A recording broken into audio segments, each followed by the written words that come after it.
Hey guys, it's Cameron for this week of Big Brother 19, episodes 29 through 31. And I know it's taken me a long time to review this week of Big Brother, but honestly, guys, at this point, this season has just gone so off the rails and it's gone so uninteresting that I just don't really have much motivation anymore. I honestly don't. I mean, this season started off so strong. It really seemed like we were going to go in a really different direction than the other seasons have. You know, that was actually going to have a lot of drama, a lot of stakes, and now here we are, and basically it's just the same thing every week. And this easily was one of the worst weeks we've had so far. Though there were some really unintentionally funny moments and definitely some fun stuff going on, other than that, I don't really care that much about this season anymore, but we're just gonna get right into it. It's really unfortunate, but we're just gonna jump into how everything did play out here. First of all, you know, we first need to, of course, cover what happened on Sunday's episode. Alright, so let me just say right now, this is easily, like I said, one of the worst weeks we've had so far. There really is not a lot to talk about for that specific reason, mainly because just the same thing happening every week. You know, Paul has a certain target that they want to, you know, go after, and, you know, he gives someone the HOH, they basically do what he wants them to do, and then they just, you know, ostracize someone one by one. They treat them like shits, and then that is, you know, until they're sent out the door. And it doesn't seem like that type of mentality is changing anytime soon. And this mob mentality, it's really starting to get to me. It really is. I mean, yeah, it got to me ever since we had that whole attack on Cody's military service back on the week the halting hex was used, but especially now, it's really starting to get out of hand, I have to say. But we're gonna get right into it. We start off right where the last episode left off. You know, we have the HOH comp, and I mean, it was kind of cathartic to see them, all of them sprayed, you know, with water and various condiments. That was definitely really cool to see, but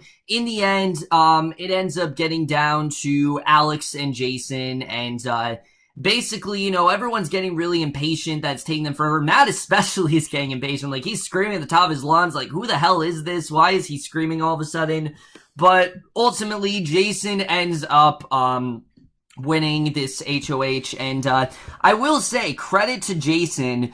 The one thing I will say is that Jason is starting to realize that he's been manipulated by Paul. However, Paul's got him so wrapped around his finger that it's not, I want to target Paul, it's more, I'm just not going to listen to Paul, and it's more, you know, I'm going to do my own thing, not because Jason wants to, but because he's kind of a coward. I mean, he really is. He can't, you know, actually confront someone. He's not good with that kind of stuff, and he just doesn't know how to you know, face someone and talk to, he's just not very good at that stuff. So Jason really is a coward in that regard. But very quickly, the target is set on Matt and Raven. Thank God, finally we're set on Matt and Raven, and the one positive thing I will give this episode is that we finally, after so many weeks, address how ridiculous Raven has really gotten. If you guys don't know, which if you don't have the feeds, you don't, Raven is probably one of the most hypochondriac, fame whores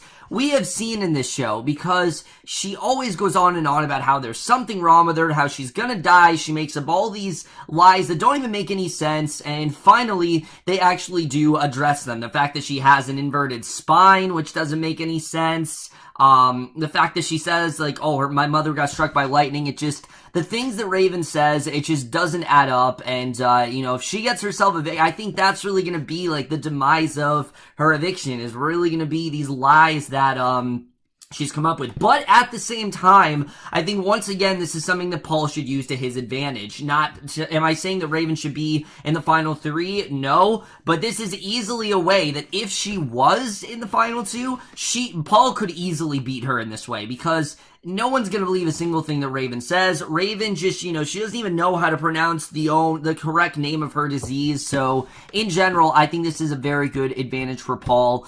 The whole plan of this basically is that Jason and Alex want to pretend that they're actually targeting Kevin, and they want to tell Matt and Raven that they're pawns, which I just don't understand this. I really don't at all. How have we gotten this far into the season, and these two have not wised up and realized that when someone says you both are pawns, one of you is probably the target. I mean, it just doesn't make much sense, and I get it that we're at a point where literally people want to go up as pawns, which I don't know where that came from, but for some reason this season it's a thing where everyone wants to go up as a pawn, and Matt and Raven, especially, are two of those people. They feel really, really comfortable in this game, and again, I attribute it to Paul and what Paul's kind of been doing. He's just made everyone feel very safe, and sure, again, it's a good way of, blindsiding them, but the whole blindsiding effect, I just don't get how people haven't woken up and realized, holy shit, we're not actually the pawns, we are the targets here.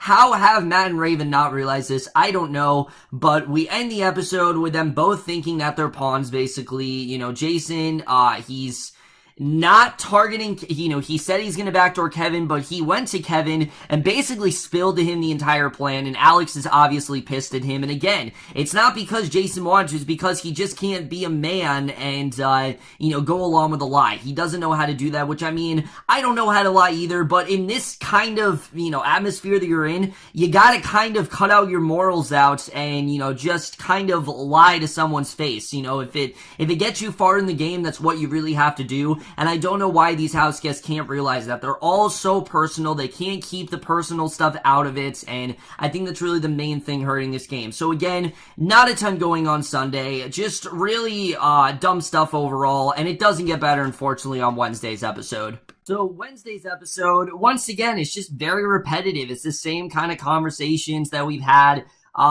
Most of this episode is a veto competition. That just tells you how uneventful things really were.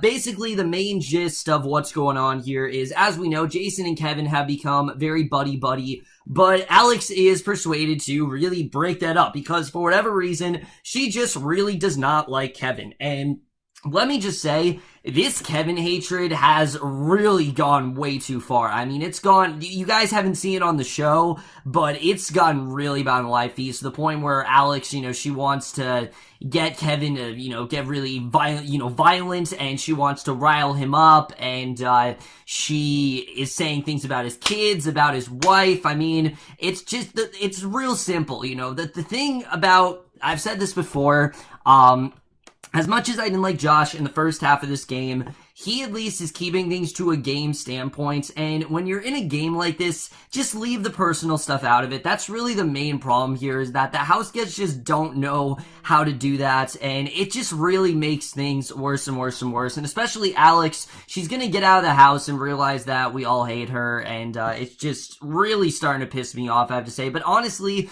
it's becoming very, very typical, and the fact that this is becoming very typical for this season, it's just really sad. It really is, because there are other ways to rile someone up without getting their personal lives involved, and I feel like that's the main problem with these house guests, is they just can't stay away from that, and it just kind of all stems from them attacking Cody's military service. It all kind of just stems from that. I think that's really how this all started, and ever since then, it's just been this ongoing thing, and you can tell that Jason, it seems, has had enough of it, because he really doesn't want to put up Kevin. He and Kevin, they've been very close, but he also knows that Alex wants him to do it, so he does, I'll say this right now, Jason actually does end up winning the veto. The veto is one of those, like, hide-and-go veto sort of things, but basically the plan is to take off Raven and then put up Kevin. So Jason does probably the dumbest thing he could and actually goes to talk to Kevin and ask him what he would think about going on the block, which, I mean, Kevin, because he's so out of this whole mob mentality, he's actually thinking logically, where he's like, well, wait a second here. Okay, so if Matt's the target and then I'm going up, I might not be going up as a pawn. I could actually be going up as a target. So you can really see the gears in Kevin's head turn. And I think the real problem here is not that Jason is a coward, which he is, but the fact that he should never have gone to Kevin in the first place. If they really wanted to go after Kevin, which I don't think Jason really wanted to, the smart thing to do wouldn't have been to go to Kevin and ask him personally, because I think Jason kind of knew what he was going to say, but this ends up going horribly for Jason. Again, Alex gets really pissed, and in the end, he does end up putting up Matt. He keeps the nominations the same. Matt and Raven are pretty outraged. He asks them if they have any questions. They say they have literally nothing to say to him. So again, it's this ongoing thing that's just really annoying at this point. Luckily, though, a lot of stuff does actually go down on the Thursday episode. And because the fact, as I said, that there really was not a lot going on Sunday and Wednesday, Thursday was chunk full of stuff, and not good stuff, let me just say. A lot of stuff going on Thursday. Again, it's just really pathetic, especially for Matt. Matt has been one of the most calm, cool, collected, and bland house guests I can remember in years. I mean, easily the most collected house guest probably since, like, Corey last year. Corey, like, barely ever blew up. I don't remember Corey really yelling or anything like that. He's just completely calm, and he's basically as useful as the chair I'm sitting in right now. That's how useful of a player Matt really is. I mean, when you eating cereal and wearing the same shirts is part of your storyline, that's when you know how interesting of a house guest you really are. I think that really is a testament to that. But either way, Matt just completely loses it in this episode. It's honestly really funny to see. It all kind of starts where Jason's in the storage room and, Raven's getting really upset, and Matt just goes off on Jason. I mean, anything Jason says, "What are you doing? What are you doing? What are you saying? What are you saying?" His voice is getting, like, all kinds of high. He's sounding like Mickey Mouse on drugs. I mean, it's amazing, honestly, how ridiculous this got, and, Jason, what can Jason really say in this situation? I mean, if anything Jason says, Matt just questions him on, what were you trying to do? What were you trying to do? Stand up and be a man. Be a man. And it's like, enough already. Like, the main thing that I can't stand about these house guests, I've said it before, it really is a two-way street.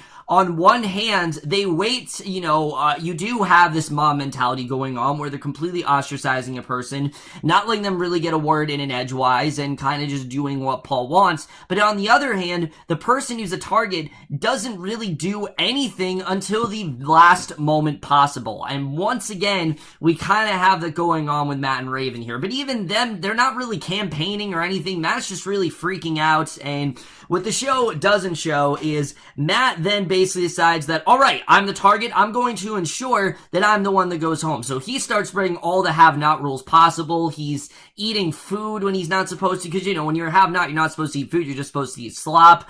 He's sleeping in a regular bed. He's taking a shower. I mean, all the things you're not supposed to do with a have-not. And what does this equate him to? Just a penalty vote. And I don't understand this at all. I mean, years ago, Big Brother 11, Shima, this was before I even watched the show, but everyone remembers the infamous Shima incident where, she wasn't going to the diary room and threw her microphone to the pool. Now, granted, Matt didn't do anything vandalism-wise, but I do think that, you still should, when you're, knowing you're going home, just be a good sport about it. It really is that simple. I mean, what they did to Matt is not nearly as bad as what they did to Cody or to Mark. I'm not saying that, I condone their behavior, but I am saying out of everything we've seen, what happened with Matt this week is like the least worst thing that has happened and the least most outrageous thing that we've seen. Matt just took it way too far really quickly. Obviously, Matt does get evicted, and his whole speech with Julie was easily one of the funniest, I think, interviews we've seen, where he talks to her about how he thinks Raven is the greatest player and how she's gonna go so far and how she's doing just as great as Paul. I mean, all this ridiculous stuff. Yeah, she's such a great player that she can't even pronounce her own disease right, and, she's swearing on her pacemaker and all this stuff. He plans to get a tattoo. Just one of the most ridiculous interviews we've we've seen. Again, it just really shows how useful of a house guest Matt really is, which he really wasn't at all. The highlight of this episode was the jury stuff. Besides the Matt stuff, which it was hilarious to watch, it was very unintentionally funny, and honestly, I wish we saw more of that side, Matt, because that was just a lot of fun to watch. But on the other hand, seeing the jury was really interesting, because you got Cody, Elena, and Mark, and they quickly start to realize that things could have gone a lot differently for them, especially Mark. He comes to a realization that, holy shit, if we had just taken Christmas out in the first week of this game, things could have gone a lot differently, and I very much do agree. I mean, this all started with Paul trying to, remember, Cody wanted to get Paul out. He wanted to put Paul on the block, and obviously he wasn't able to do that, so Paul tried to get everyone on his side, and that's kind of how this whole, group band together, and that's just kind of how this all went. But in the end, what ended up happening is, of course we know what ended up happening. Now we have this group, and Cody, Elena, and Mark kind of all just left at the same time, which I've never seen something like that happen. I've seen, showmances leave, but not all at once like that. I've never seen it be Jessica, then Cody, then Elena, then Mark. I've never seen it like that before. Again, it just really shows the whole, mob mentality and how out of hand that's really gotten. But I do like that they are coming to this realization here, but it really is just, too late. It really is. And the fact that they're coming to this now, it's just really unfortunate, because I honestly do think that Mark, Elena, Jessica, and Cody, all four of them, really could have been good players in this game, but they lost sight of what really mattered. Mark got too focused on, does Elena like me? And Cody got too focused on not caring. Jessica just kind of gave up, and I feel like that's really the main flaw. And sure, maybe they all said things in the house, but I'd like to, try to separate that. Alex, I just can't, because she won't shut up about it. But when it comes to them as players, I actually do think they could have been really good, but unfortunately, things just did not go the way they wanted at all, and now here we are. But we end this episode with actually a rain delay. They don't get to play the HOH comp, which, again, if that is a testament to how much the season has gone downhill, then it really says a lot. Even Mother Nature starting to turn the house guest, but that's really how we end this week. Let's just talk about how things are going to go heading into the final 3 weeks of this game. So, like I said, guys, not really much to think about here. First of all, let's talk about Raven. I think Raven's going to be fine. I really would not be too worried about her, because Josh and Christmas actually do have a conversation in this episode about how they're starting to see that Jason and Alex are at the head of many of these evictions, and that they're getting into tons of arguments and they're causing tons of problems. So they actually do want to go after Jason and Alex, and it's about time. I mean, especially Alex. I just can't stand her anymore. I have not liked Alex from the beginning. There was a brief period of time where I thought, all right, Alex might actually do some damage in this game, but since then, she's just been such a disappointment. I mean, she said the rudest of things. She's basically just done what Paul wants, and she thinks she's this amazing player, when in reality, all she's done is just gone with the group and just done what the house, aka Paul, really wants her to do. So the fact that they're going to take a shot at them, I think, is very smart. I'm not going to say who won HOH, but the fact they're doing that, I'm very happy about. Then Kevin. Let's talk about Kevin real quick, because Kevin is someone that I think we should be worried about, but at the same time, I think he's going to be good for a little bit, because really the only people that really are targeting him are Alex and Jason. And sure, we do have that whole, like I said, 25K situation going on with Paul and Josh, but as long as Kevin stays quiet about that, and as long as that doesn't become a problem, I think Kevin's kind of sitting pretty for a while. I could see him leaving in maybe Final 4 or Final 5, but I think he's gonna be okay in this double eviction, as long as Alex or Jason, whoever does, again, as long as one of them does not end up winning in the double eviction, or that, I'm not going to say who won this week, but as long as they don't win, I really do think Kevin's going to be okay. And then that's really all there is to talk about, guys, honestly. Heading forward, I think, like I said, Paul's in a very good position. He really is. I think the only thing that's gonna be of trouble to him is the jury. However, Paul did a good job of staying out of the drama this week. He really did. When the whole fight was going on with Jason and Matt, Paul was nowhere to be found. He was off to the side just chuckling or whatever, so I think he did do a good job with that. It's just when he does his goodbye messages and the way he talks to these house guests, he really does need to be wary of that. And I think he is starting to do a good job with that. Next week, guys, actually is a double eviction. And just like usual, I will be reviewing Sunday's and Wednesday's episode on Wednesday. And then you're not going to get my Thursday episode actually till Friday, because I do plan on seeing it actually at 10 o'clock on Thursday, so you're probably not going to get my review till Friday, so look forward to that.